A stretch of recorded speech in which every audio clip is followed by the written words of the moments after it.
ধার করে 15 লক্ষ টাকা খরচ করে স্ত্রীকে লেখাপড়া করিয়েছিলেন দিনমজুর স্বামী, আর আজ স্ত্রী পুলিশ হয়ে সেই স্বামীকেই ছেড়ে চলে গেছেন।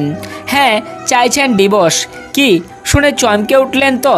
কিন্তু স্ত্রীর এরকম ব্যবহারের পরেও স্বামী কি বললেন জানেন? হ্যাঁ, অগ্নিকে সাক্ষী রেখে স্ত্রীর সাথে 7 পাকে বাধা পড়েছেন তিনি। তাদের সম্পর্ক শুধু এক জনমের নয়, হ্যাঁ 7 জনমের।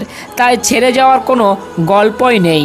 তিনি এখনও আশাবাদী তারা আবার একসঙ্গে সংসার করবে।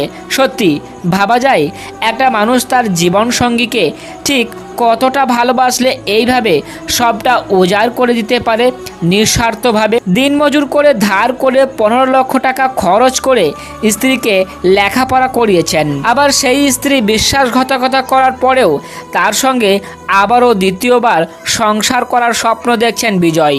বেগুসরাইয়ের দাহরা